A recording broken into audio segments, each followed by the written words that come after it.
Just minutes before the registrar reached for the pen, the entire hall held its breath. Crystal chandeliers blinked like surprised eyes. Polished marble reflected 100 waiting faces. Cameras flashed. The live stream counter climbed into the hundreds of thousands.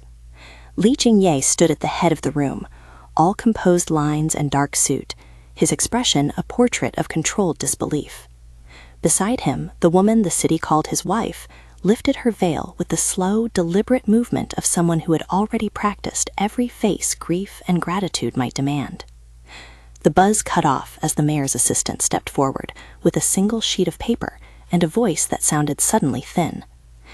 Due to newly received evidence regarding the Li Group, we must postpone all civil registrations related to Mr. Li Jingye until further notice, the assistant announced. I regret to inform you the wedding ceremony is cancelled. A newspaper's headline couldn't have landed more loudly. Social feeds exploded. A whisper that had been a rumor became a command. Stop. Cameras swung like seagulls, hungry for motion. Li's jaw worked. A reporter shouted a question that had nothing to do with etiquette. Is this about the acquisition? The woman, Xiao Anye, did not faint. She did not scream. She turned toward the crowd with a steadiness that was almost insolent. The surprise in the room wasn't just the ceremony had been halted. It was what she did next. She walked to the microphone the registrar left unattended. When she spoke, her voice was clear enough to be heard over the hum of 1,000 phones. You can cancel a day, she said, but you can't cancel a life. There was a pause long enough for the cameras to close on her face like lenses taking her measure. This isn't the time for spectacle. If today is being made into a trial, then stop turning people's suffering into headlines for profit. The hall rearranged itself around that sentence. Some people applauded, not loudly, but with the hard, surprising sympathy of those who know how a crooked world can push a good thing into a farce. Others hissed, offended at her insolence. Li's mother watched from the front row like a queen whose map of control had frayed at the edges. Mrs. Xiao's fingers clenched on her program until the tips of her nails blanched. The cameras sought Mrs. Xiao as if her expression might explain the stoppage. Li stared at Anye, and in the pause between his heartbeat and the next, something unmoored inside him. He had been sure for 10 years that the woman with him was the one who had saved him. He had built his certainty into rituals. The way he kept the same office, the way he refused to appoint portraits on the walls that looked too celebratory, the way he let trust in a single act become the axis for everything he would give. A cancelled wedding should have been a blow. Instead, it felt like a fissure that exposed every ledger booked out beneath. He wanted to correct the narrative. No, she is the one. But he could not find the words that would close the space the assistant's paper had opened. If this is a personal attack orchestrated for political advantage, and you continued, and now there was an edge to her voice, then the only person who ought to answer for that is the person who profits from it.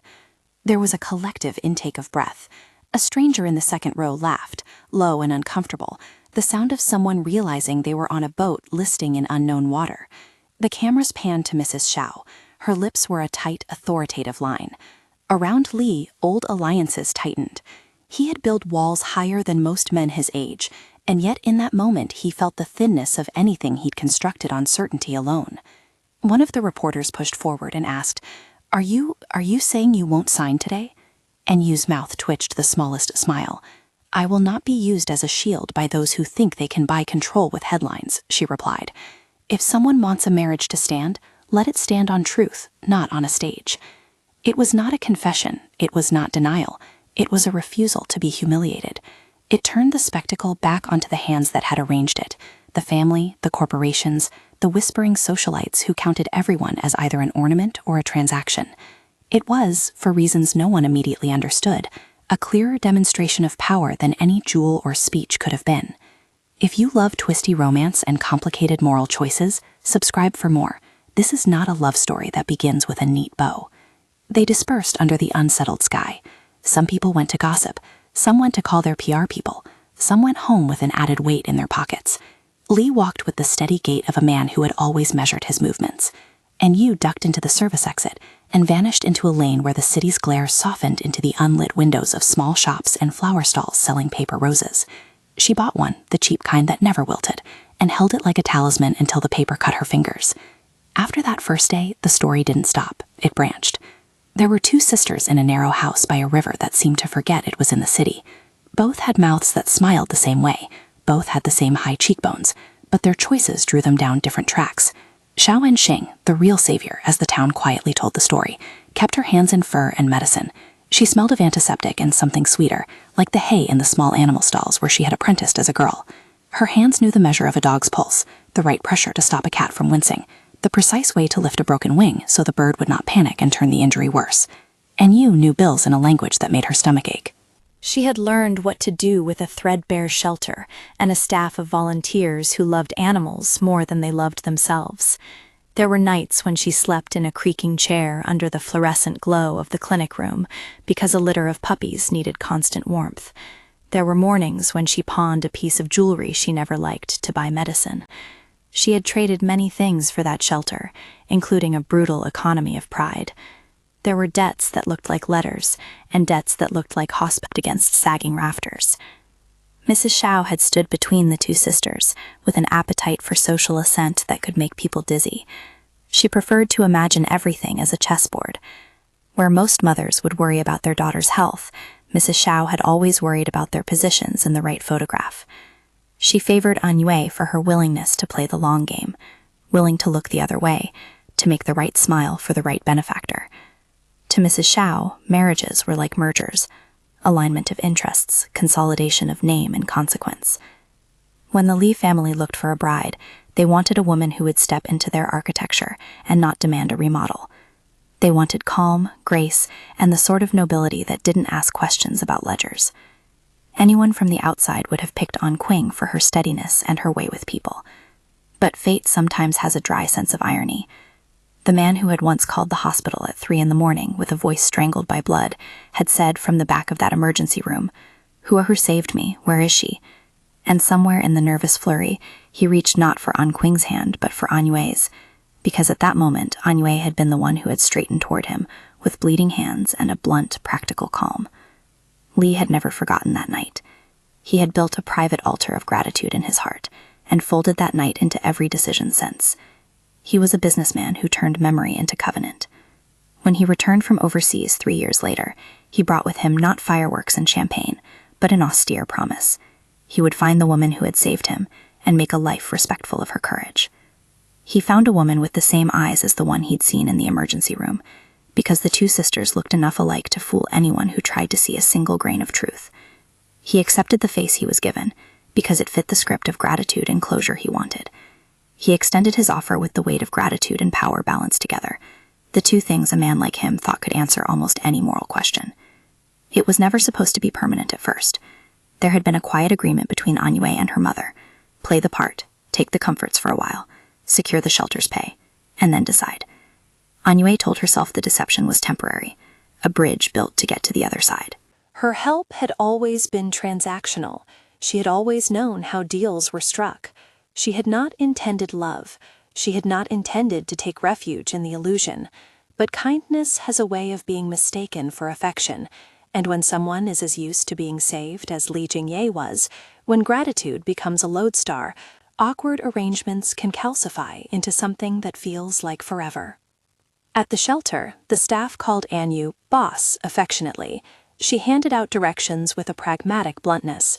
Volunteers loved compassion as much as they loved the tangle-haired animals that crowded into the back rooms. They loved the way she never pretended the work was easy. Shen Yinan, a lanky volunteer with a laugh that could break tension like thin glass, handled the paperwork and the compassion in equal measure. He would joke to anyone who would listen that Anyu had the gravity of a rescued dog. She was reserved, dignified, and very loyal, if you gave her a reason. Angqing worked in the back wing of the shelter most days. She never spoke about the night she actually saved Li.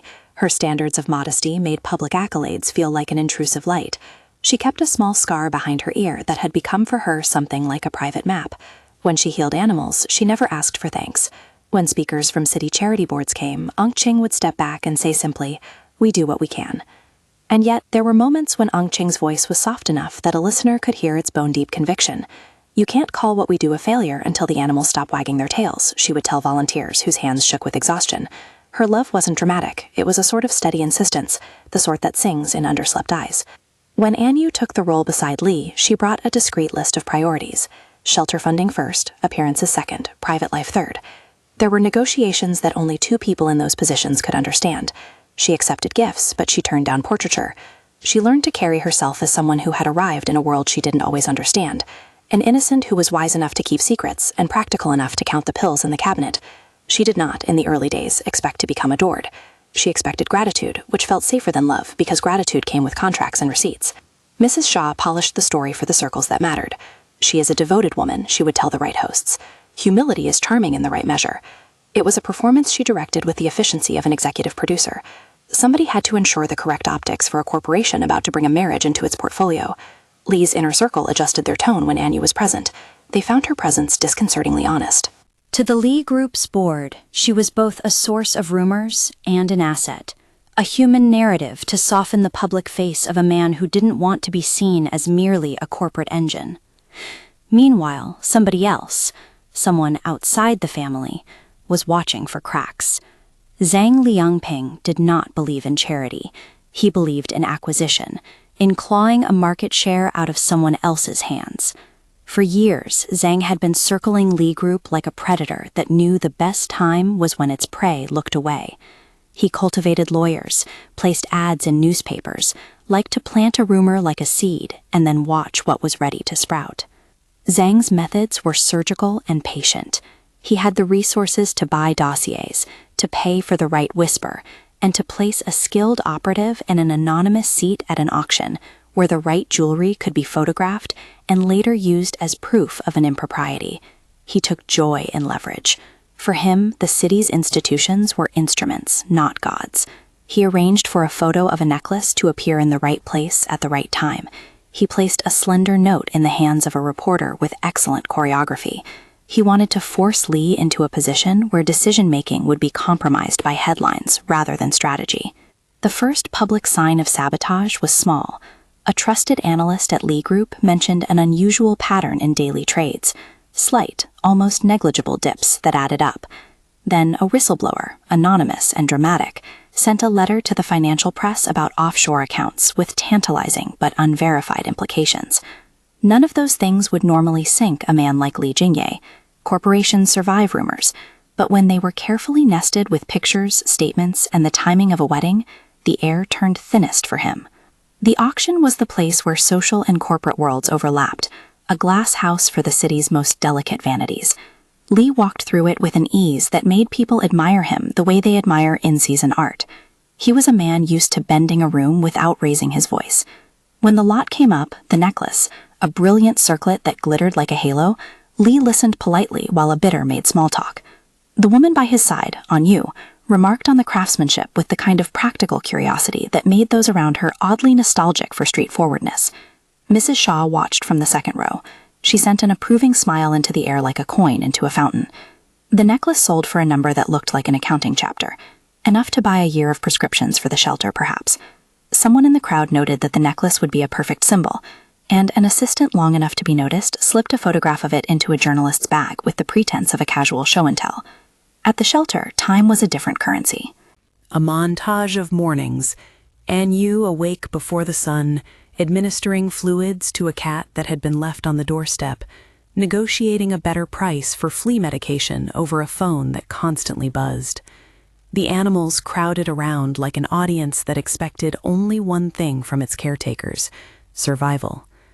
Shen Yinan walked the rows on a clipboard, joking about how the dogs had better reputations than any of them. Angqing sutured a deep laceration on a terrier's flank, her movements precise enough to make anyone watching feel their own hands tremble in imitation. The shelter's ledger always had the same problem: unpredictability. Most donors gave for a moment and then disappeared. Grants required time and applications, which the staff did not have. There were offers that came with strings, support in return for naming rights that smacked of a charity's burial under a donor's brand, and offers that came without strings, but with the wrong kind of irony. Yu had learned to say no to what would compromise the shelter's mission. She had also learned when to accept help that would keep the clinic lights on. It was in that economy of pressure that Mrs. Shao leaned harder into her plan. "Take what you need," she told Yu once, speaking with the sharpened patience of someone who had rehearsed the speech. "You can't save the shelter if it's closed. You can't be noble on an empty stomach." Yu had swallowed her retort. A corner of her mouth betrayed the exhaustion of someone who had been pulling herself up by rope for years. She agreed, in the practical way she always did, with conditions, with deadlines, with receipts.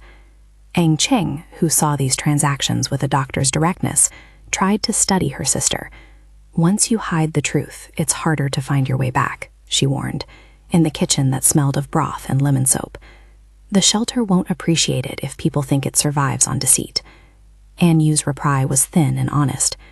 People only donate if they can imagine the story in a neat package. I know that. I can't pretend otherwise. That was the arithmetic of desperation. Back at the Li Villa, something else moved in shadow. Secretary Yang, who kept the office humming like a brisk, polite heart, had noticed a faint tightening in the CEO's routine. "Sir, the numbers are odd," she had said once, sliding a small tablet across the desk. "There are interest spikes. It's probably nothing. We should issue a release about stability." Li had glanced down, then looked up with a face that the board often saw. Implacable, unreadable. "Delay the release until we've verified," he said. His voice flowed like cold water. Efficient, reliable, and armored. He spent his early career abroad, where shadows took long and silence could mean a dozen different calculations. He trusted his instincts about people. He trusted less what they told him. When the postponement happened, it was because the rhythm of a machine had finally clicked into a place that could not be ignored. Zhang had placed his pawns with the precision of a clockmaker. A ledger here, a rumor there, a photo planted in the exact coffer where a camera would find it. He had not meant for a true investigation to start, but investigations have their own appetite once they smell blood. The city press smelled something that looked like scandal and moved in a pack. Li saw his life reflected fractally in the gallery of headlines. He had built his identity on competence, his company's quarterly numbers, the way his speeches steadied shallow investor panic, the personal vow he'd made to someone who had once held his hand. He had not planned for public humiliation. He had not planned for the shelter to become collateral. He had not planned for An Yu to stand before a crowd and refuse to be led like a lamb to an altar. Tonight, at the villa, he examined the paper rose she had left on the console in the foyer. It sat there like a stubborn scrap of ordinary truth. On the news, the anchor's voice was flat and efficient. Authorities have announced a temporary halt to civil registrations related to Li Jingye following allegations currently under review. Sources suggest a targeted smear campaign aimed at destabilizing the Li Group's leadership. The sentence could have been written about anything and anyone, but for Li, it was a line that cut like a compass needle. He thought of An King's scar, the steady way she stitched wounds, the gentleness that did not seek reward. He thought of An Yu's pragmatism, her sacrifices, the way she had folded herself into the shelter's ledger with a kind of mistressly devotion that made him oddly jealous for reasons he could not identify. He had always wanted to be needed in a way that was not transactional, and yet here he was, needed in the worst kind of way, by a truth that had been manufactured and weaponized against him. When his phone vibrated with a message from Secretary Yang, "Zhang has an outlet ready, we need a response," he closed his eyes. The hall was empty now except for the dust motes that moved like small planets around the chandelier. The shell of the uncelebrated ceremony felt like a stage with the actors gone. On his desk, a photograph of the woman he'd loved in memory lay under a neat paperweight. For the first time since the hospital, he wondered whether gratitude alone could anchor a life. Outside the city, at the shelter, An Yu folded donation cards into a checkbook with a geography of decisions.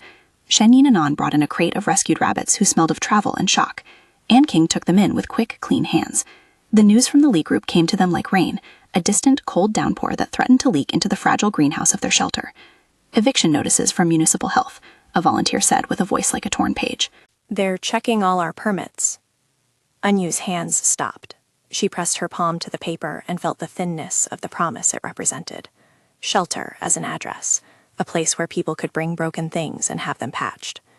If the shelter folded, the city's forgotten animals folded with it. She thought, in a moment that felt like an animal inside her saying one small calculation, of Mrs. Shaw's offer. She thought of a necklace sold at auction and the way a photograph can be turned into a weapon. She understood the simplicity of the trade she'd made with her mother and pragmatic clarity. Keep the animals alive, keep the lights on. But in the gathering city storm, lines blurred, and a new assessment rose like frost. The shelter's survival depended now on the very man whose life she had pretended to be part of.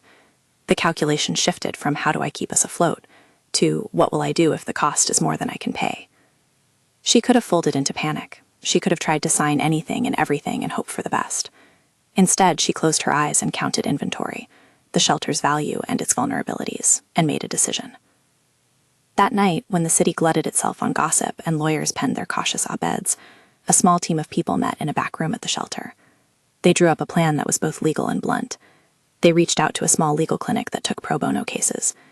They wrote a grant application that asked for enough to cover 6 months of operations, and attached photographs of every animal, of Ongqing's hands in bandages, of the paper rose Anyu kept in her pocket like a small quivering talisman of the life she meant to protect. A photograph of the paper rose hit the right inbox at the right time. It was a small thing, a thread in a tapestry of actions. But in a city that liked to turn stories into currency, small threads could, if tent in time, shift the weave. Back in the villa, Li called Mrs. Xiao and asked a question that surprised him by its softness. "Was there ever a time you thought you might have pushed too hard?" he asked. She laughed softly, the noise of someone who had long since traded the currency of love for the more reliable currency of result. "There are no such things as mistakes if they bring progress, Jingye," she replied. "You'll learn to forgive the inconvenience of spectacle." He did not answer. He hung up and looked at the paper rose. He thought about the woman who had stood in the hall and refused to be shame's pawn, and the other woman who had kept her hands in medicine and did not like to be noticed. He had always assumed his life would be a string of solid facts. Instead, it was becoming a problem with a public audience.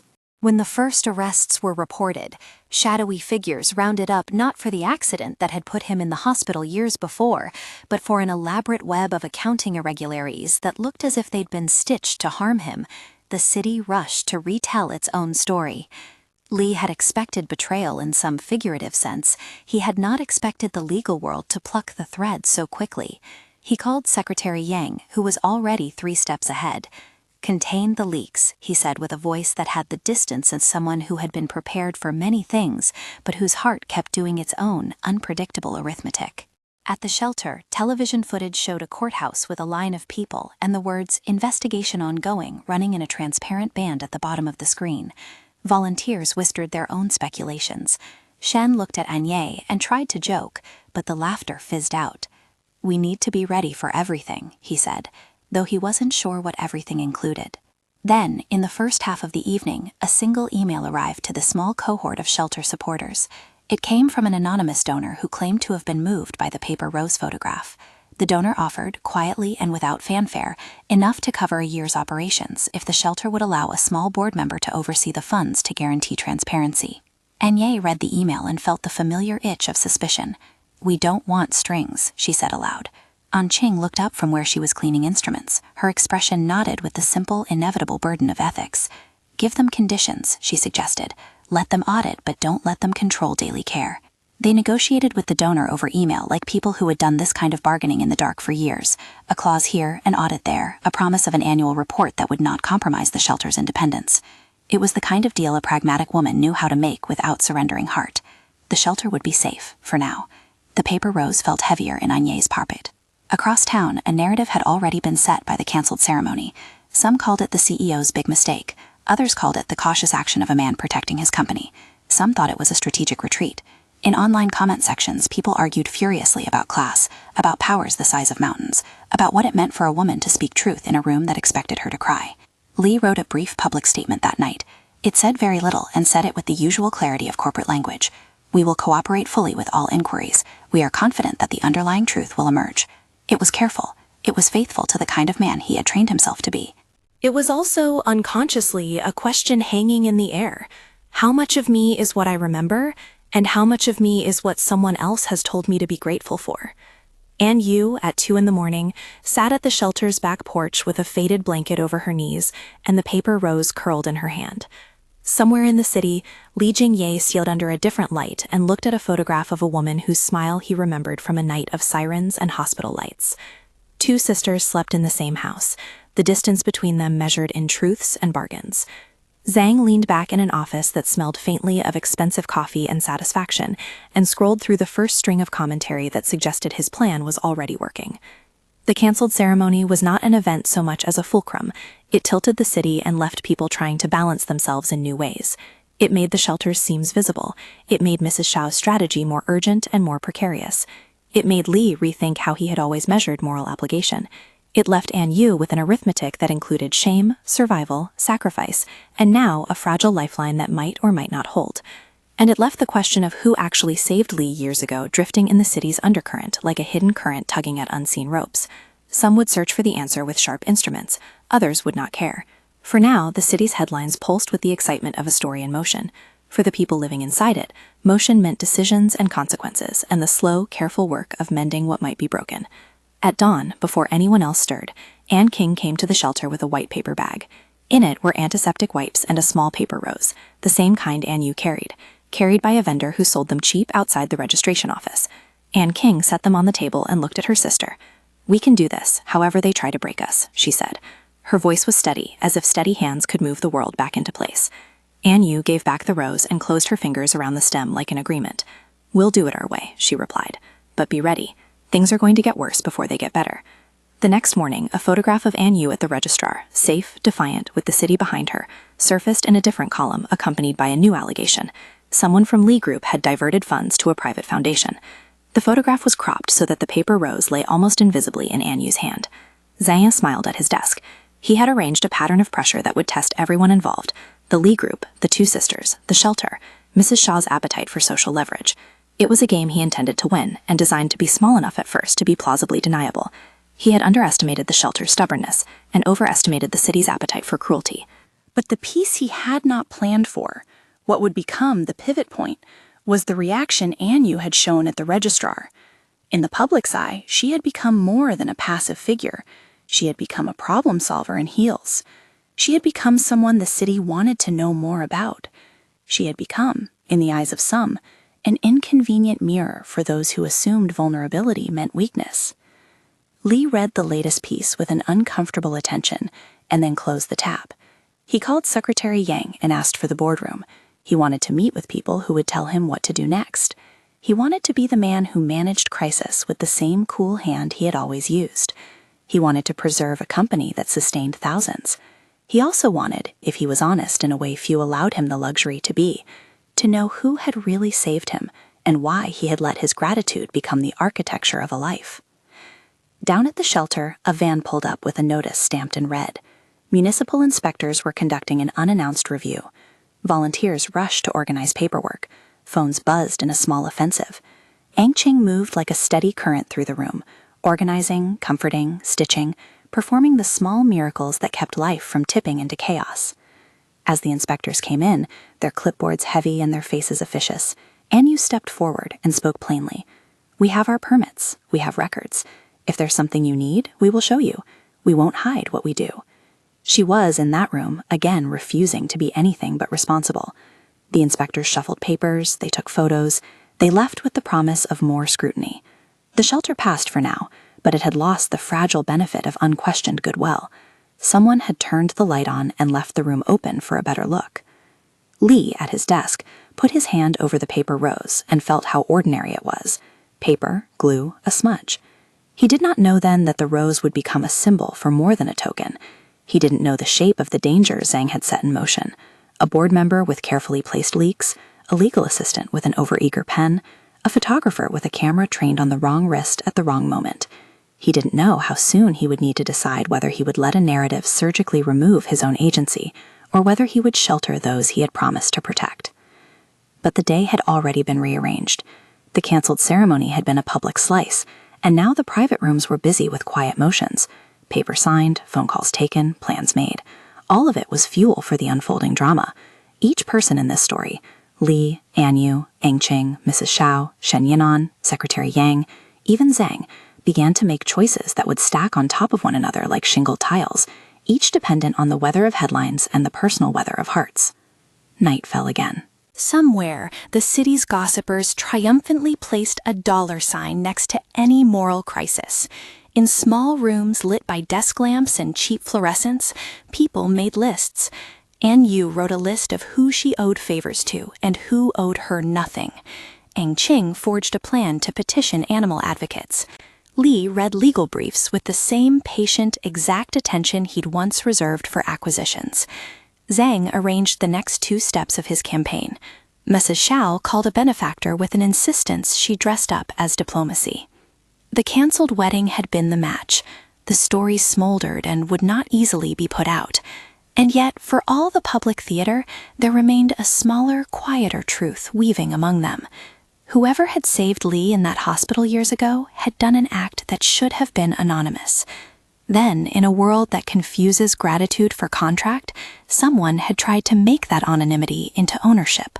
When the first formal complaint hit the Li Group's inbox, an allegation from a supplier claiming suspicious transactions meant to defraud the company, Li felt the old animal of defense rise inside him.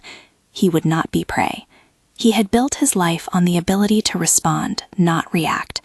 But he also felt something less manageable, a sense of being unmoored in a life that had used one memory as ballast. Outside, the city hummed on. The paper rose, folded like an accidental flag, waited in a glass on Li's desk for someone to notice.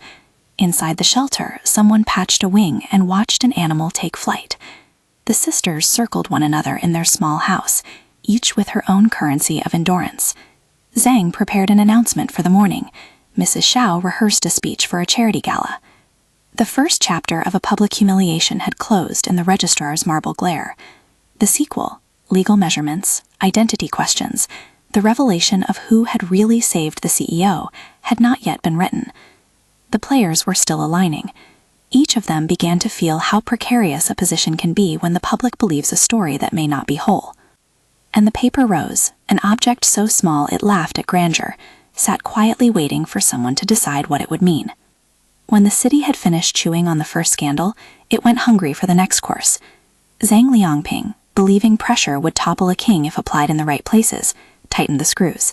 He commissioned a smart, small team, an analyst who could bury innocuous numbers in an ocean of noise, a fixer who knew how to dribble gossip into a reporter's ear, and a shadowy legal counsel who flattened complexity into insinuation.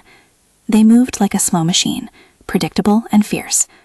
By the time Li's legal team began to trace the tremors had made a map that looked frighteningly inevitable. Li spent the days that followed as he did everything, an investigator who refused to be surprised for long. He read ledgers, sat through strategy sessions, and met in secret with auditors. He asked questions in tones that did not invite pleasantries. He demanded truth with the same directness he used when negotiating acquisitions. But there was an undercurrent that made him shorter of breath than spreadsheets, the memory of the woman who had stood at the registrar and refused to be spectacle. That steadiness had unsettled him. It had also made him curious, in the way truth, when it is threatened, makes a person start to sift for its bones. Secretary Yang, who had been with Li through smaller storms and very large ones, began to thread together a picture that did not match the neat, villainous outline Zhang had painted. She found inconsistencies, IP addresses routing through shell companies that did not exist on paper, shareholder notes that had been unsigned and then backdated, a series of small transfers that together formed a river, each current leading toward a firm connected to Zhang. The threads were faint, but there. She co-opted Mr. Song, who had a patience for detail and a willingness to risk the discomfort of being the one who raises an eyebrow in a room full of comfortable faces. "There is a pattern," Mr. Song said the afternoon he and Yang sat with a whiteboard and a box of stale coffee that had grown bitter under deadlines. He drew arrows between accounts and dates. "These transfers are tiny. Taken alone, they'd seem like rounding errors. Together, they look like someone practicing structural sabotage, make the company distract itself while they reach for a window." Li listened. He watched their faces the way a man watching a chessboard watches a piece of his own breath. "Find the names," he said quietly. "Find his signed off, layer by layer." It was not the recorder of a man who liked melodrama. It was the voice of someone who believed precision outlived panic. But Zhang had built redundancy. For every phone call Yang traced, Zhang had placed a ghost. For every unsigned memo, he had a fake signature. He had committed the classic miscalculation of men who think money can buy invulnerability. He underestimated human error and individual conscience. One of his operatives, the legal counsel with the smooth smile, had a sister who worked in small animal welfare and had once, years ago, asked a favor from a shelter because the sister's neighbor's terrier had been injured. The counsel had brushed the request off then, but the story lodged. People keep small debts in pockets where large ones cannot find them. The sister, who knew the shelter in the way of someone who has seen a place survive, saw the paper rose photograph and felt a small jolt of recognition. She sent an anonymous message to a journalist she trusted, one who had written well of charities, and who had a streak of sympathy for those who did not fit the city's polite narratives. The journalist wrote a piece that, instead of sensationalizing, asked quietly, Who is the woman refusing to be humiliated at the registrar? He followed the shape of the shelter story like a thread and found the shelter itself, its volunteers, its hand-scrawled ledgers, its small, fierce staff. Anqing, who had never wanted a byline, found herself interviewed because she had the facts no one else had. She said plainly that she had been the one who worked the night Li Jingye had been admitted to their hospital years ago. She said it quietly, without flourish. Her voice had the same lack of appetite for praise she used on the operating table. But the article the journalist published had a photograph of her, hands bandaged from recent suturing, and the line, "She did not seek thanks." The revelation did not explode like a meteor, but like a shell cracking open. The sound peaked, and then the inside fell out. People who had seen Li on that night years ago began to talk. A nurse from the hospital remembered a woman's calm hands steadying a morphine drip. A junior doctor remembered Anqing's insistence on a particular suture technique. A paper in a charity file described in a short, clinical way the person who had demanded certain life-saving steps be taken. Together, the small pieces drew a picture that pointed not to the woman beside Li, but to the woman who had never wanted a platform. Li read the piece while the villa outside his window arranged itself in winter light. The facts had the dispassionate clarity of a medical chart. He felt a heat in his chest that was not quite anger and not quite grief. It was the feeling of a man discovering he had been building a life on a misread map. He had spent years caring for the woman he thought had saved him. Now he realized the map had been smudged at a crucial corner. He called Anqing the way men call people whose presence makes measuring easier, through a chain of small formalities that mask urgency. The call made a sound like an incision. Necessary, clean. She did not answer at first. She was at the shelter, elbows deep in a tarp of newly rescued birds. When she heard his name on the caller ID, her hands paused. Then she took the call. "Mr. Li," she said, because habits of formality die hard even when the world scrambles around a person. There was no pretense in her voice. If anything, it carried the tiredness of someone who had worked a night shift. "Anqing," Li said. The name in his mouth felt unfamiliar and vital. He stopped as if the right words were lined up behind a curtain. "I need to know something. I need to hear from you about that night. She listened. She told him what she could without drama. The ambulance's wail, the smell of diesel and blood, the way Li had been conscious enough to ask with a cracked voice who had held his hand. She described a man who was polite even when afraid, who offered gratitude in awkward, immediate ways. She said, plainly, that the hand he remembered had been hers because she had been there and because she had kept the small, practical details that made a rescue possible. Li closed his eyes. For a long moment, neither spoke. He heard only the house's quiet, the fridge's low murmur, a clock's patient sweep. "Why didn't you come forward?" he asked. The question was not accusatory. It was the thin, blunt thing people ask of themselves when they realize they can only blame themselves. Anqing's answer arrived with a soft clarity. "I did not want to be part of anyone's narrative," she said. "I do this work because someone needs to hold the hand that trembles. I never wanted headlines." Her words, said simply, rearranged the rooms inside him. The life he had been building, his gratitude, his obligations, his carefully folded promises, had been folded around the wrong person. It did not erase the years of care he had shown Anyu, but it clarified the difference between gratitude and deeper knowledge. It removed a layer and revealed the same heart in a new light. News moved faster than apologies. Zhang noticed the new article and adjusted his plan. He attempted to pivot the narrative by inventing a rival claim. Someone else had a photograph showing Anyu with Li that predated Anqing's admission. He scattered alternate facts across the evening like a fog, hoping to confuse the scent the press hunted. For a while, the city felt like a room full of people wearing masks. Everyone had an alternative truth they were willing to present. It was in that atmosphere, on a gray morning after a night of fragmented sleep, that the next big step came. The police arrived at a small firm that had been, in all its forms, an accomplice of convenience. They found an accountant who, when faced with the soft, steady questions of investigators, let one detail slide. A bank transfer dated the night of a so-called consultation that went to a shell address tied to Zhang Group. For the first time, a paper trail connected the rumor mill to a human hand, and the hand to an office that could be parceled off to a face. Zhang rambled. He tried to buy silence. He tried to bribe loyalty. He pushed a key associate into creating an alibi that would hold under casual scrutiny. But when police rings tighten, they reveal small contradictions, a timeline that does not quite sit right, a phone that pinged an exchange at a time a claimed alibi could not have allowed. It was not cinematic. It was a grind of interviews, logs, and the slow demolition of convenient stories. Arrests were never clean affairs. Zhang's people tried to spin the detentions into a narrative of political rivalry. The city's tabloids, which had feasted on the spectacle of the registrar, now wobbled between gory headlines and careful legal language. For Li, the arrest of a figure who had been orchestrating the pressure was both a relief and an irritation. The law had moved, but the public court of rumor would not be so easily pacified. At the shelter, the tension took on a different shape. Municipal inspectors returned with a new stack of paperwork and an officer who asked questions with the neutral patience of someone who has learned that cruelty hides in small, bureaucratic sentences. Anyue met them with her hands steady.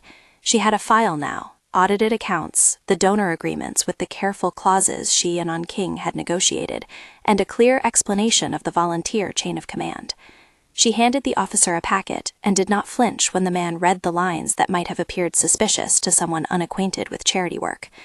"We run on donations and integrity," she told the man plainly. "If there's something you need proven, we'll provide it. But if this is about hearsay, I ask that you treat animals with the same urgency you treat people." Her steadiness, practiced and fierce, became a public image. The journalist who had first written about Anqing now wrote a follow-up, this time with a headline that read less like accusation and more like inquiry. Who does the city protect? It asked an audience of readers to decide whether a city's priorities should be profit or safety nets. Anyue, meanwhile, felt the old arithmetic of survival gnawing at her. She knew that name and reputation were currencies. She knew she had once agreed to a transaction with her mother's coaching voice in her ear. The moment had come when choice and consequence matched like two halves of a broken coin. One path, confess fully and risk collapsing the shelter because of the scandal. The other, keep the seam sewn and try to navigate the dangerous currents of public misapprehension. She had stopped choosing the safe thing long ago. Now she would have to choose again. She went to Mrs. Shao and said simply, "We need to tell the truth." Mrs. Shao, who had so carefully measured faces for their public virtues, felt the floor tilt. Her first instinct was to smooth everything, to negotiate with the city's softer angles. "No," she said in a voice that had been strength when strength was currency. "Not yet. Let us manage this. Let me fix the optics." Her words had the practiced cadence of someone who had always believed social catastrophe was a design problem and could be fixed with the right color of apology and the right set of photographs. Anyue did not argue with theatrics. She had seen how Mr. Li's life had bent toward gratitude, and how that gratitude had been used to anchor something that was not fully true. "If the shelter shuts down because of our lies," she said, "then what have we saved? If we are the reason these animals have no home, I could never." Mrs. Shao, for a flash, looked at her daughter with an expression that suggested she had not realized she had become the architect of more than a political marriage. She had become the author of a risk that could take lives, animal and human, if mishandled. But Mrs. Shao could not change course without losing face, and losing face to a woman she had spent a lifetime sculpting into an instrument of social ascent felt like a private calamity. She promised to help, awkwardly at first, then with a new angle. She would broker a meeting with a benefactor from her circle who owed her a favor. It would look like support from the city's elite, a neat story. Anyue accepted, but she did so wary. Whatever that help would cost, it mustn't cost the shelter's soul. While these personal negotiations whirred, the public machinery continued to grind. The registrar's office, which had canceled the ceremony the week before, now found itself in the center of a new controversy. The Wang's postponement had not settled the debate, it had amplified it. A rumor that Li might circumvent the postponement by holding a private ceremony reached ears that saw only power and spectacle. Photographs popped up. A gated estate lit with tasteful lanterns, a car that might belong to a known benefactor, a woman in a low-key dress who could have been Anyue in a crowd of similarly styled guests. Speculation ran like wildfire. It was into this atmosphere that Zhang attempted one last, desperate stroke. If he could create a public outrage, convince people that Li was using marriage as a tactic to distract the town from his company's instability, he might force Li into a position so precarious the market would react and he could pounce. He organized a leak claiming to have evidence that Li had used company funds to pay for private celebrations. The leak was timed to coincide with the morning when the registrar's office was to issue a formal clarification about the postponement. At the registrar, there was movement. Cameras arrived in 2s and 3s. Reporters formed a line like a nervous animal waiting for instruction. Li stood in the middle of the press scrum with a composure trained by years of who-to-blame discipline. Anye, who had been invited to attend in a show of transparency, walked in late. She had debated with herself whether to come. She had, ultimately, accepted that her presence would do more to straighten a conversation than any lawyer's statement. The registrar's clerk read the official note, and then, because there were questions that could not be answered by legalese, a reporter shouted across the throng, "Mr. Li, will this marriage happen, given the latest leaks?" The world held its breath in a way that made the hairs at his neck stand up. Li's answer could be the hinge upon which rumor morphed into something else. He looked at Anye then, past the cameras, past the microphones, at the woman who had once stepped into a role she had not planned to keep. There was, for a fraction of a moment, the memory of his first hospital night, a stranger's breath, the beep of machines, the thin logic of being saved. "I will not use a person," he said quietly, and the microphones leaned in. "Nor will I be used by rumor as a cover for business malice." His words were moderate and careful, but they declared an intention. In the way everyone interpreted public speech, they were both a refusal and an about-face. The press took them as the latter. Political pundits labeled it a PR pivot. In the crowd, people whispered, "Is he acknowledging the truth?" Then, before the press could reframe the sentence, Yu stepped forward. What she did, what she said, paused many of the narratives that had been set like traps. She did not shriek or plead. She did not do what the town expected, that melodrama that would match half the rumors they had been fed. She looked up and made herself seen with the simple force of someone who had worked too many late nights to be polished. "I have something to say," she said. Her voice ran, clear and practical, over the microphones. It carried the authority of someone who had spent a life giving care and receiving only gratitude in return. "I took a role that was not mine to take. I did it to keep a place alive that cares for lives no one else wanted to claim. For that, I apologize." A hush swept like a curtain. The cameras closed in on her face. She had confessed, and confession is a strange currency in a city that pays for polishing. "I did not mean to hurt anyone," and Yu continued. "I accepted gifts, comforts, and an arrangement to secure the shelter. I thought it would be a temporary sacrifice. It became something else. For that, I own my choice." Her hands were steady. "But do not make my confession into a bargaining chip.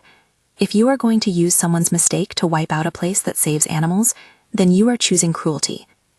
The twist in her words arrived as a moral lover. She did not ask to be excused from consequences.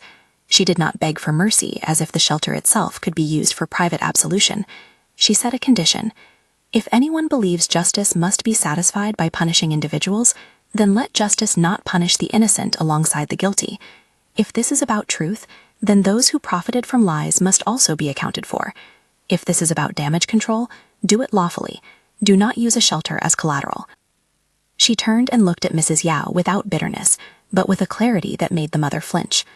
My mother thought she was protecting me by arranging the charade. That was her miscalculation. I will accept whatever consequences are faced in private law.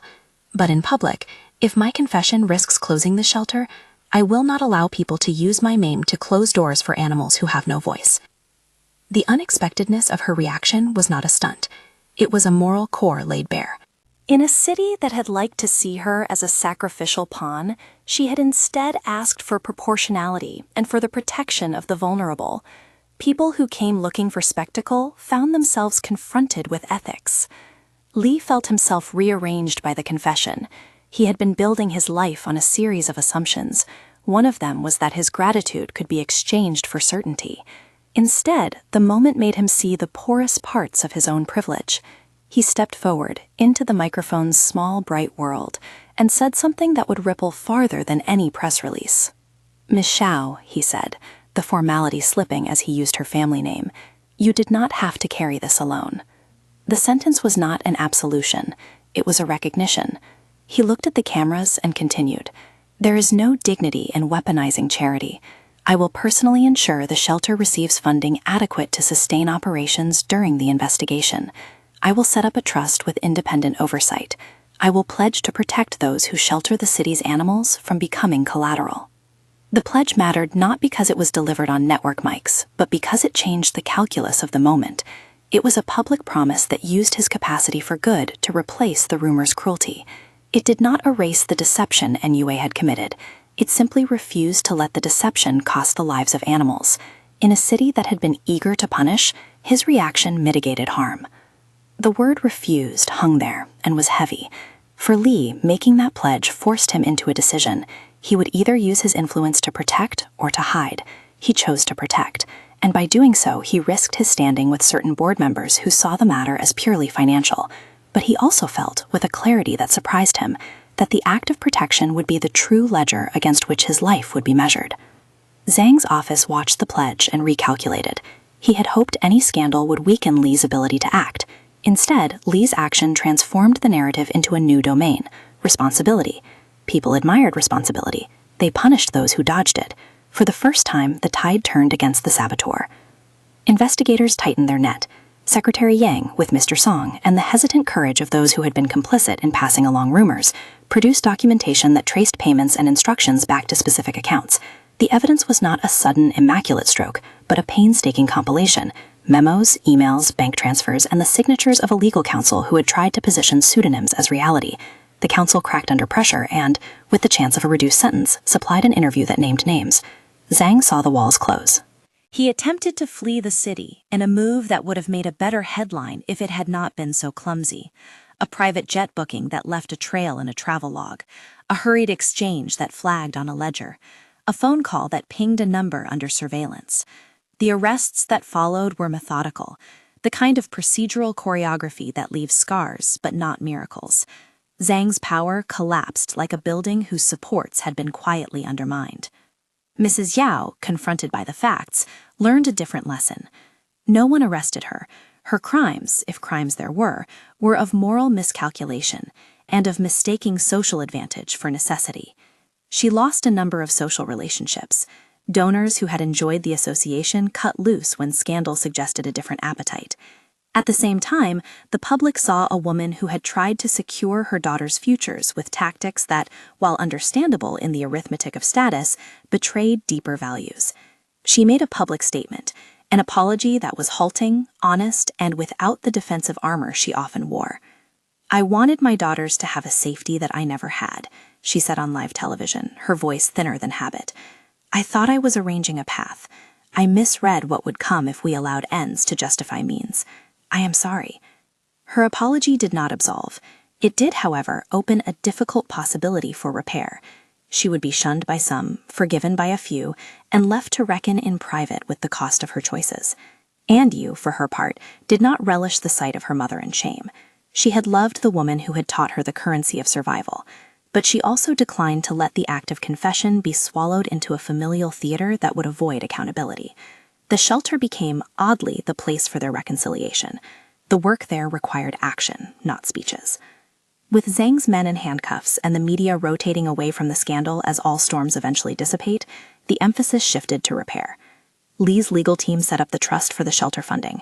He insisted on independent trustees, including an animal welfare expert, a representative from the shelter staff, and a neutral accountant. He used his reach to protect the shelter's leases and to counter any municipal threats that had used the scandal as an excuse to pursue red tape. He made one pledge public. The trust would fund operations for 1 year, with the explicit goal of finding sustainable donors with corporate strings. He also established a medical fund for the shelter's long-term needs. An unexpected figure stepped forward to support the trust in an anonymous way, until she could be named. The philanthropist Mrs. Li had once called when she wanted a discreet donation for a blunt cause. She promised initial seed funding and a promise to help the shelter find longer-term sources. She wanted no social headlines, only results. The donor was not miraculous. She was simply someone who had resources and who believed in the quiet moral work of care.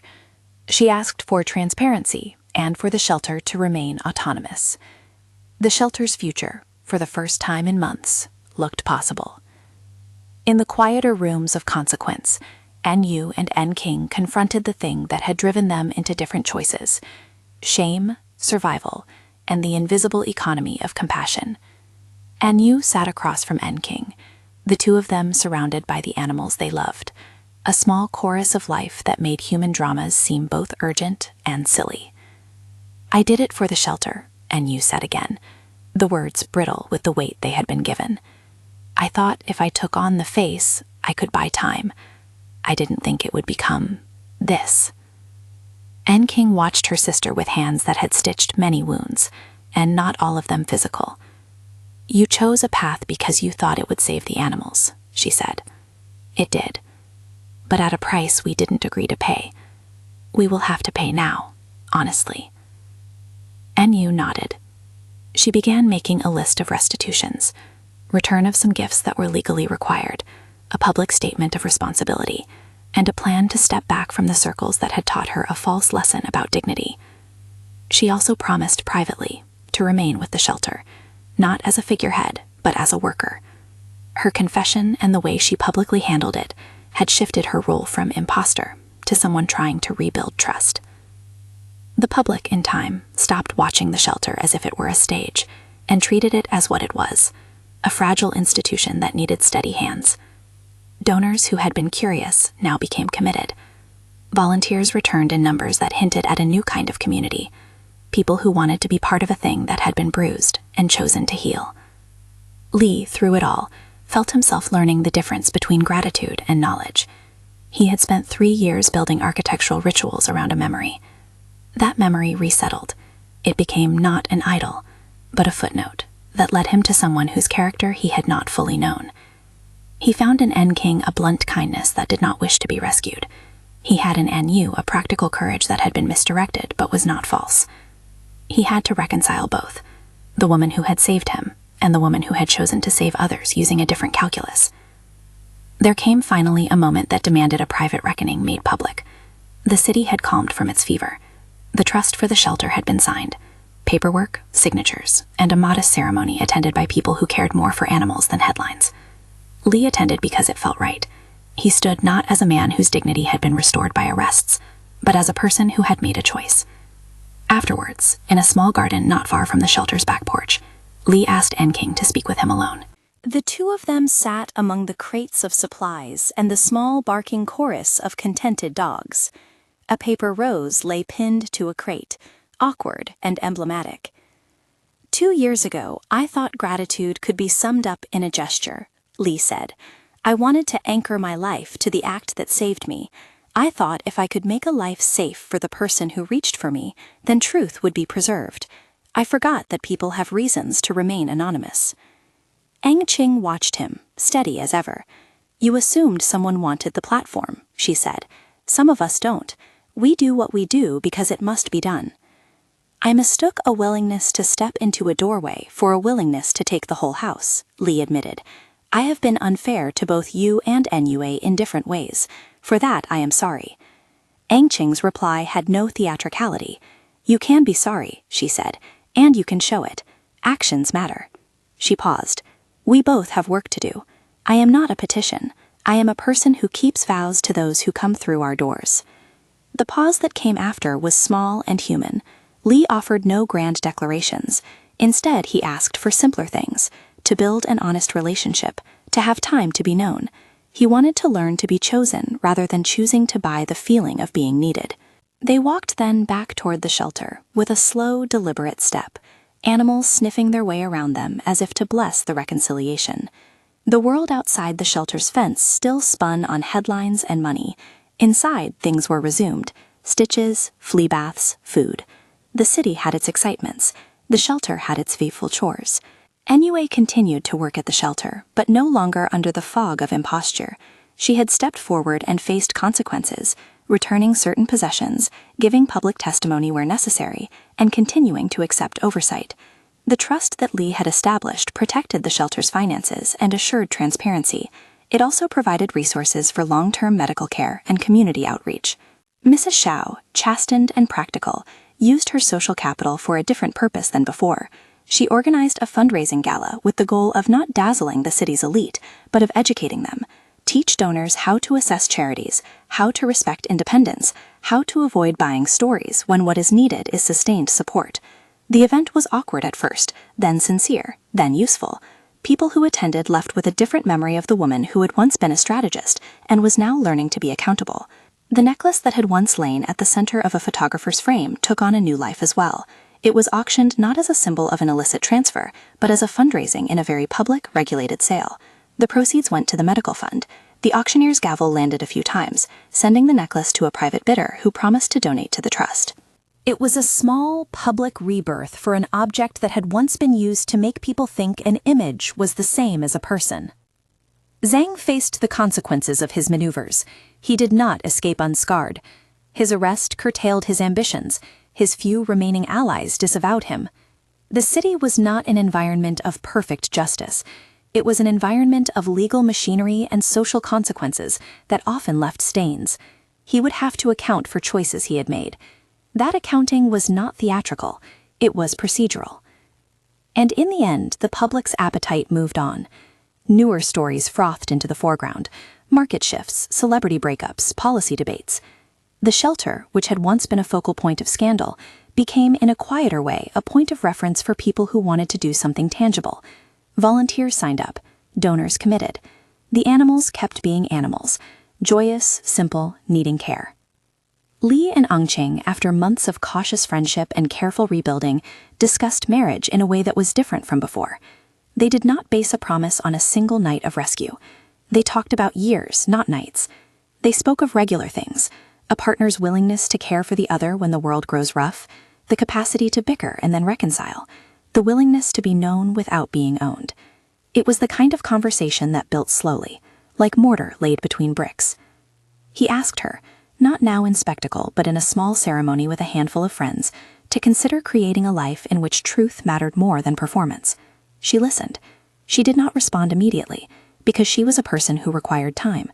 She wanted their relationship to be measured by actions over time, not a certificate in a registrar's office that could be canceled for a headline. Their engagement, when it came, was quiet, a handshake that became a promise, signed in a small booklet and witnessed by people who had done the work to get them there. They planned a formal registration for later, a ceremony that would not be rushed by public appetite. And you, reconciled to a life that had both error and courage, continued to speak about the way she had once chosen expediency. She used her small public platform to urge other shelters to be careful with optics and to find sustainable funding that respected autonomy. She did not make excuses. She made restitution. She found in the honest exertion of daily work a way to reshape her standing. The last scene that felt like the right closure took place on a late spring afternoon. The shelter's backyard was full of sun and the kind of noise animals make when they feel safe. Li, Angqing, and you, Mrs. Xiao, Shen Yinan, Secretary Yang, and a few trustees gathered to plant a small garden funded by the trust, a memorial garden for the animals who had passed, and a sanctuary for those still waiting for adoption.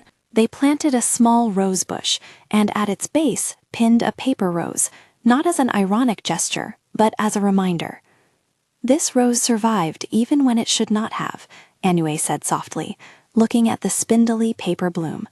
It was cheap and stupid, and it cut my finger, but it taught me a lesson about what I am willing to protect. Li, standing beside Angqing, placed his hand over hers and then over the earth. He thought about how easy it would have been to hide behind statements and press releases, and how much harder it had been to offer up real protection when it mattered. He thought about the woman who had truly saved him, and the woman who had saved so many others in different ways. He turned and spoke in a low voice, not for cameras, but for the people around him. "We made mistakes," he said. "We have been reckless in our attempts to secure ourselves, but we will measure ourselves by what we protect now." Angqing nodded. "Measure by your actions, not your words," she said. "A life lived with care is a life that learns to fix what it breaks." They planted the rose together, hands in dirt, animals milling like witnesses at their feet. The city beyond the shelter's fence hummed on with its appetite for stories. Here inside the fence, life was quieter. It asked for stitches and food and the occasional small kindness. It did not need celebrities or scandals. It needed commitment. Months later, an official certificate lay on a registrar's desk. No cameras, no streaming numbers. Li and Angqing registered their marriage in a small civil office, with a modest group of people who had been part of the long arc from mistake to repair. Anue attended not as an accessory, but as a friend and colleague. Mrs. Xiao watched from a quiet corner, not as an architect of convenience, but as a woman who had learned to be kinder in the way that matters, honest, practical, and accountable. The wedding had its vows. They were simple and without flourish. Li spoke humbly, about learning to be chosen rather than to choose safety by buying it. Cheng spoke about work and about integrity, and about the fact that love, properly considered, is not a transaction but a habit of returning. Anyway, when her turn came, did not make a speech. She gave the couple a small gift. The necklace, cleaned and now part of the shelter's fund, repurposed. It was a gesture that contained 1,000 refusals, to be used, to use others, to be bought. It was a small, tangible redirection of things that had been used as weapons. The city's headline the next day read various things, some shallow, some reflective. But the story people most remembered was quieter. A shelter that had been saved, a woman who had confessed, a CEO who had learned to act, and the small fact that sometimes the most dramatic thing is not spectacle, but the willingness to accept consequence and to rebuild. In the end, the big mistake named in the town's gossip did what public mistakes sometimes do. It created a fault line that revealed what mattered most.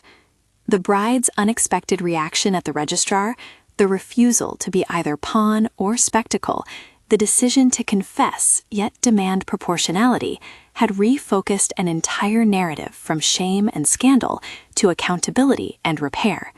It made Li's choice visible. He used his power to protect, not to hide. It made Anyu's path plausible. She could work, confess, and rebuild without being the villain. It made An King's truth known, without turning her into a trophy. They would all carry the marks of the episode forward, the way a healed wound leaves a thin line, but the scars were not the story's end. The story ended, for now, with a small garden and a planted rose, with people who had made mistakes, and then chosen, more often than not, to do the harder thing, to take responsibility. If you liked this twisty romance where truth reshapes power and love is rebuilt on honesty, check the playlist for more stories like this.